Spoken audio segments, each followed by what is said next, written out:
Hello एरियन, welcome to amazing platform for CAD help. I hope आप सब बढ़िया होंगे, आपकी तैयारी एकदम बढ़िया चल रही होगी। तो पहले आप एक छोटी सी कन्वर्सेशन सुन लीजिए, उसके बाद हम इस लेक्चर को स्टार्ट करेंगे। Hello sir. यस बेटा, बोलो। सर वो मुझे बोलना था। एक्चुअली मुझे बहुत डर लग रहा है। डर लग रहा है? क्यों बेटा, क्या हुआ बताओ। सर ऑनेस्टली बताऊं, ठीक से पढ़ाई भी नहीं हुई है इस बार। और हम्म। अब जे मेंस का पेपर भी पास आ गया है। हम्म। समझ ही नहीं आ रहा कि मतलब इस टाइम मैथमेटिक्स में ऐसा क्या क्या करूं जिससे एक डिसेंट स्कोर आ जाए। अच्छा ठीक है बेटा, मैं प्रॉब्लम तो आपकी समझ गया। अब ये बताओ कि मैं आपके लिए क्या करूं। मुझे सर ऐसा कुछ बताओ जिससे मेरे कॉन्सेप्ट और मेरे क्वेश्चन एकदम क्लियर, आसानी से एकदम सॉल्व हो जाए। ठीक है ठीक है, तो ठीक है, मैं आपके लिए ट्राई ये करता हूँ फिलहाल कि एक ऐसी प्लेलिस्ट फॉर्म करता हूँ मैं आपके लिए, जिसमें हम क्या ट्राई करेंगे, कुछ कंसेप्ट सीखेंगे और उन पे बेस्ड लास्ट 5 to 6 ईयर में जो पीवाईक्यूज आए होंगे, प्रीवियस ईयर क्वेश्चंस, उनको हम डिस्कस करेंगे। ठीक है बेटा। हाँ सर, ये सही रहेगा। ठीक है ठीक है ठीक है बेटा, ऑल द वेरी बेस्ट। और फिर हम सीरीज स्टार्ट करते हैं आपके लिए, ठीक है। Okay sir, thank you so much sir, मुझे मतलब यही एग्जैक्टली चाहिए था। ओके ओके ओके बेटा, God bless you. Okay sir.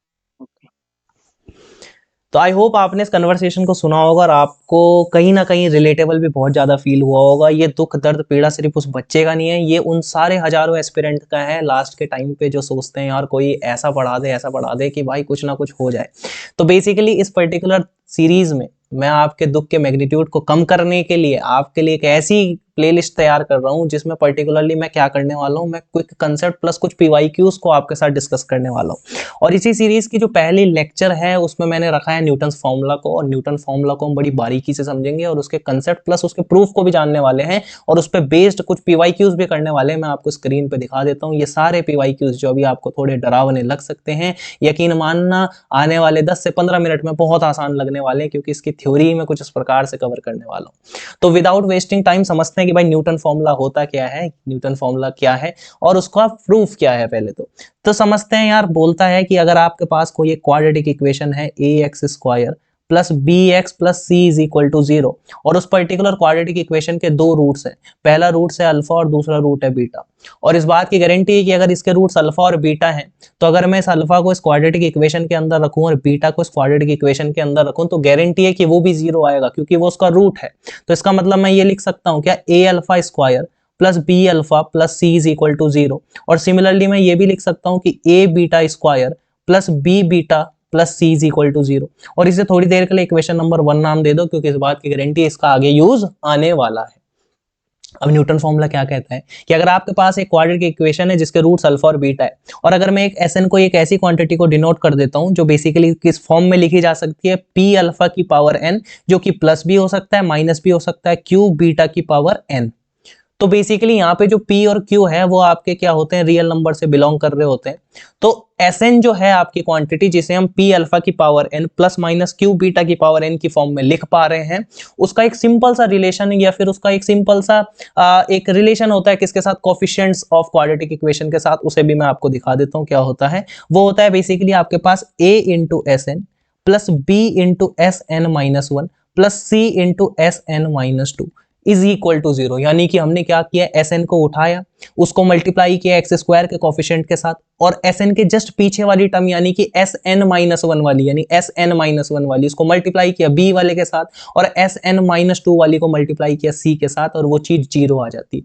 क्या सर ये सिर्फ ऐसी होगा? तो मैंने कहा कि देखो यार, अगर आप ना एस एन प्लस वन को भी उठा लोगे और ए के साथ मल्टीप्लाई करोगे, एस एन को भी उठा लोगे बी के साथ मल्टीप्लाई करोगे, एस एन माइनस वन को भी उठा लोगे सी के साथ मल्टीप्लाई करोगे, तो गारंटी जीरो आएगा। मैं प्रूफ करके दिखाऊंगा। इसके पहले मैं एक और दिखा देता हूं आपको।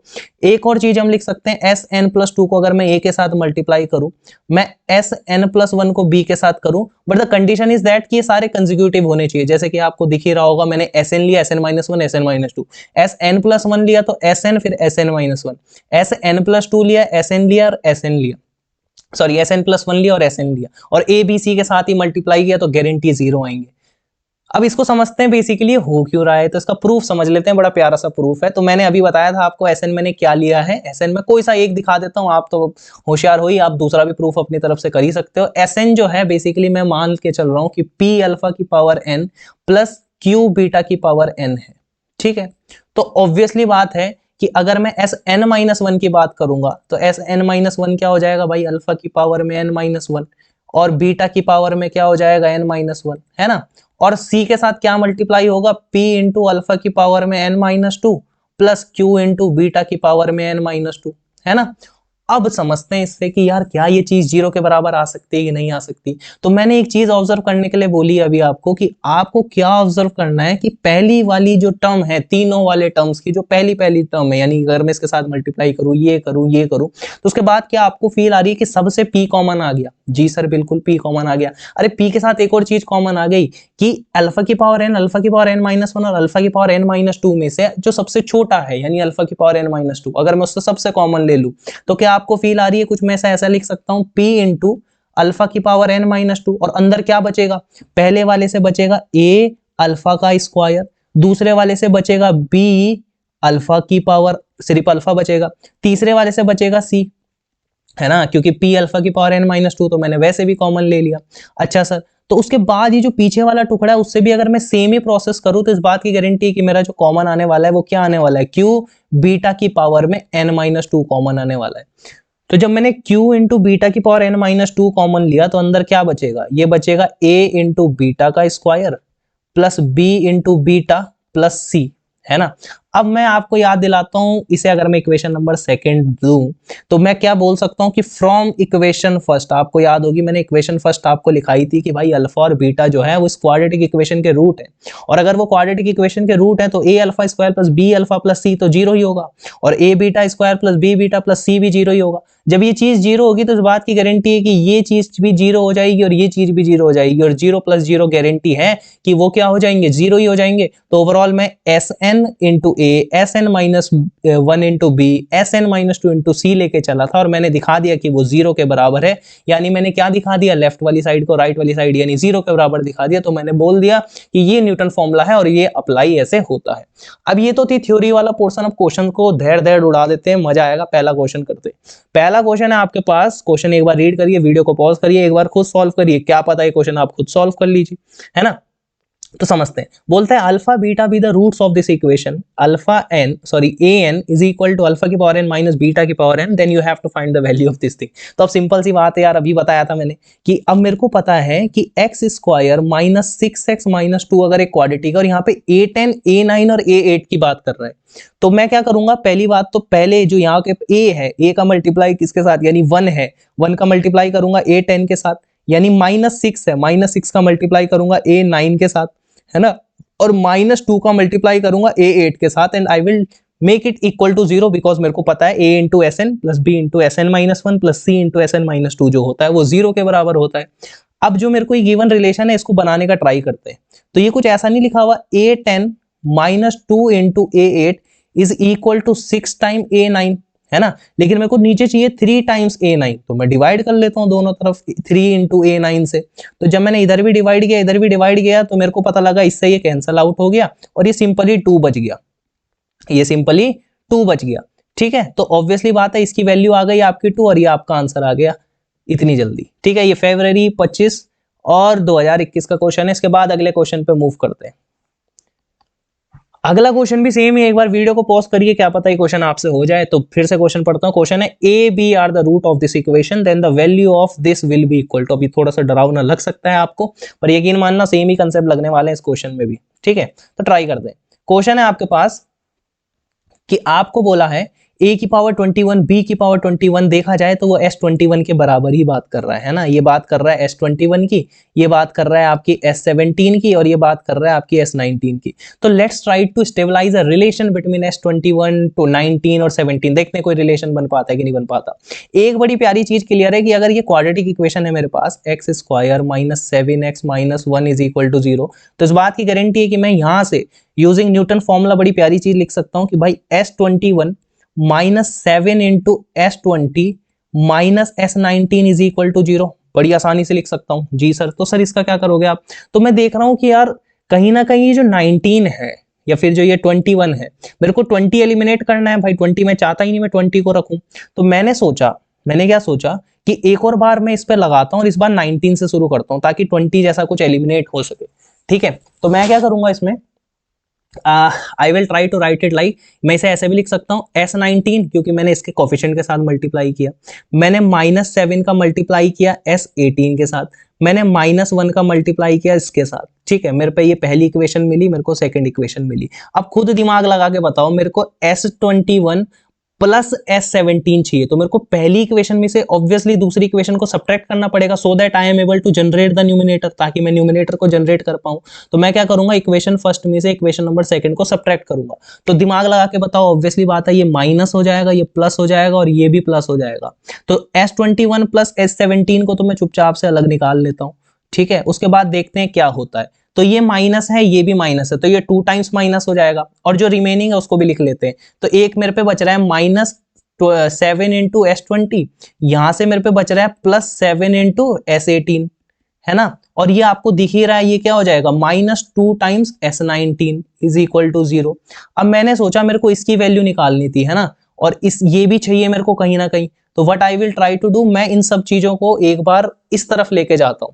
मैं क्या करता हूं, इसकी वैल्यू ऑब्वियसली बात है, ये S21 प्लस ये S21 प्लस S17 जो था, उसकी जो वैल्यू थी वो कितनी हो जाएगी आपके पास, S21 plus S17 is equal to 7 times S20 plus, ये प्लस में जाएगा ऑब्वियसली, दूसरा वाला माइनस में जाएगा, minus S18 plus 2 into S19 के बराबर हो जाएगा, है ना। और अगर मैं सबको S19 से डिवाइड कर दूं एक बार, तो ये भी डिवाइड हो जाएगा, ये भी डिवाइड हो जाएगा और ये भी डिवाइड हो जाएगा। सर ये क्यों किया आपने? अब मैं ट्राई करूंगा 20, 19 और 18 के बीच में एक रिलेशन स्टेबलाइज करने का, ठीक है, देखते हैं क्या बनता है। तो मैंने देखा कि ऑब्वियसली मैं यहां से क्या लिख सकता हूं, S20, है ना, -7 into S19 minus S18 is equal to 0। और मैंने देखा कि S20 माइनस S18 अगर मैं यहां से निकालना चाहूं, तो उसको मैं 7 टाइम S19 भी लिख सकता हूं। तो S20 माइनस S18 को मैं 7 टाइम S19 भी लिख सकता हूं। तो मतलब इस चीज को मैं इरेज करके, सही बात बोलो तो इस चीज को मैं इरेज करके डायरेक्टली 7 इंटू क्या लिख सकता हूं, S19 लिख सकता हूं। तो S19 से S19 गया, इस वाले से ये गया, और 7 7 जा 49 +2 इज इक्वल टू 51। और देखो कितने आसानी से आंसर आ गया, 2-3 बार न्यूटन फॉर्मूला लगाया और गारंटी आंसर आ गया। अगले क्वेश्चन पे मूव करते हैं। ये क्वेश्चन है आपका 9 अप्रैल 2024 का क्वेश्चन है, बहुत इंपॉर्टेंट क्वेश्चन है आपके लिए, न्यूटन फॉर्मूला सीखने के लिए, अंडरस्टैंडिंग बिल्डअप करने के लिए। बोलता है अल्फा बीटा रूट्स हैं, अल्फा बड़ा है बीटा से, और क्वाड्रेटिक इक्वेशन आपके पास है x² minus √2x minus √3 is equal to 0, और pn आपका ये दे रखा है, ठीक है, अल्फा की पावर n माइनस बीटा की पावर n। तो आपको इसकी वैल्यू बतानी है। तो मैंने वही वाला, जैसे मेरे को इसे देख के तो प्रूफ वाली पता नहीं क्यों फील याद आ रही है, जो हमने प्रूफ जैसे किया था, हमने कुछ ट्राई किया था ना कॉमन लेने का। तो मैंने ट्राई किया कि इस वाली टर्म से, इस वाली टर्म से और इस वाली टर्म से, जहां जहां से मेरे को कुछ कॉमन दिख रहा है मैं ट्राई करता हूँ वो कॉमन लेने का। तो मैंने देखा क्या कॉमन आ रहा है, पहले तो 11 कॉमन आ रहा है, ठीक है। 11 में जैसी कॉमन लूंगा बच्चा, तो अंदर क्या बचेगा, ये बचेगा √3 टाइम्स P10, और अंदर बचेगा आपका √2 टाइम्स P11, और इधर बचेगा आपका कितना, -P12। ऑब्वियसली बात है, if I will take 11 as a common out of them. अच्छा 10 मैं कहां से कॉमन ले पा रहा हूं, तो मैं 10 यहां से कॉमन ले पा रहा हूं, तो 10 कॉमन ले लेते हैं। तो अंदर बचेगा आपका -√2 P10, और पीछे वाले से बचेगा आपका +P11, है ना। और न्यूटन फॉर्मूला की मदद से मैं इस क्वाड्रेटिक इक्वेशन के साथ 11, 10 और उनमें एक रिलेशन भी बना सकता हूं कि भाई ऑब्वियसली बात है कि जो आपका P12 होगा माइनस रूट टाइम्स P11 होगा, अब आपको क्लियरिटी आ गई होगी कैसे लगाना है। √3 इंटू P10 होगा, वो 0 के बराबर होगा।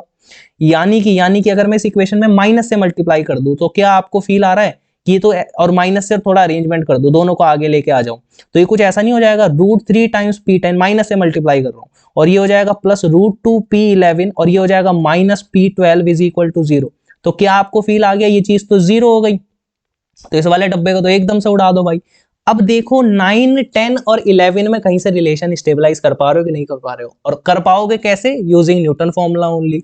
तो 9, 10 और 11 में अगर मेरे को रिलेशन चाहिए, तो मैं क्या करूंगा, मैं बोलूंगा कि P11 1 के साथ मल्टीप्लाई, -√2 का P10 के साथ मल्टीप्लाई, और -√3 का मल्टीप्लाई P9 के साथ हो जाएगा। जैसे ही मैंने ये सोचा, मैंने देखा यार मेरे को कुछ तो मिल चुका है। कैसे पता लगा, तो ये देखो -√2 P10 प्लस P11, है ना। इसे अगर मैं अरेंज करके लिखूं, ये हो जाएगा -√2 P10 प्लस P11 और ये इक्वल टू के अगर इधर चले गया तो ये हो जाएगा √3 टाइम्स P9। तो मैंने देखा कि यार इसकी वैल्यू तो √3 इंटू P9 हो गई, तो इसके टर्म में एक्सप्रेस कर देते हैं। तो ये कितना हो जाएगा 10 इंटू √3 P9। तो is there any option like this? Yes. So B option will be the correct answer. तो बी ऑप्शन सही हो जाएगा। देखो न्यूटन फॉर्मूला लगा के कितने जल्दी से आसानी तरीके से क्वेश्चन हो जा रहे हैं, है ना। अब ये वाला क्वेश्चन है यार, बोलता है कि Pn इज इक्वल टू दिया है आपको अल्फा की पावर n प्लस बीटा की पावर n, और n है आपका नेचुरल नंबर से बिलोंग। P10 दे दिया, P9 दे दिया, P8 दे दिया, तो हमें खुद ही लॉजिक लगाना था। तो मेरे को ना इसे देख के अपना आप ही फील आ गई कि पहले तो न्यूटन फॉर्मूला लग रहा है कि नहीं लग रहा है। लग रहा होगा, वो कैसे पता लगेगा? मेरे को पता है कि जो P10 है वो 123 है, ये 76 है, 47 है। तो 76 और 47 को एक बार ऐड करके तो देखो, तो 7 और 6 13 के 3 हासिल, 1 7 और 4 11 और 1 12, 123 आ गया।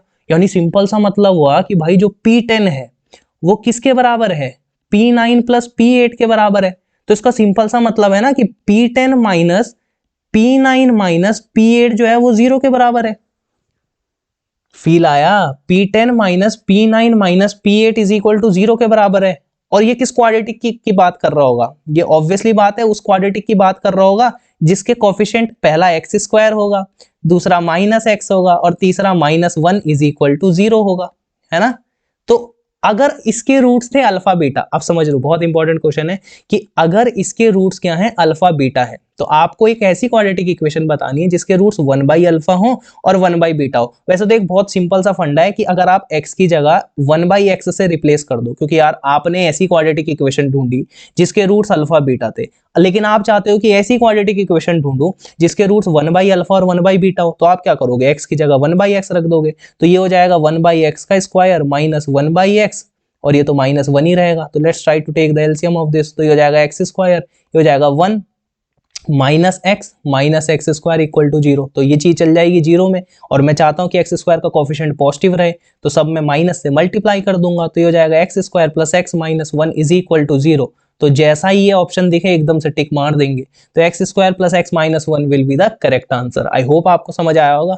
ठीक है, अब चलते हैं आगे। और ये दो क्वेश्चन मैंने आपके लिए बड़े प्यारे से छोड़े हैं, इन दोनों का आपको बस कमेंट में आंसर लिखना है। और ये सीरीज अगर चाहते हो ये कंटिन्यू हो, तो बस आपको कमेंट बॉक्स में क्या लिखना है, कौन सा चैप्टर चाहते हो, कौन सा टॉपिक चाहते हो, और 2 कमेंट कर दीजिए कि इन दोनों का आंसर क्या होगा। और ये सीरीज ऐसी इस तरीके से कंटिन्यू रहने वाली है। Thank you and have a nice day.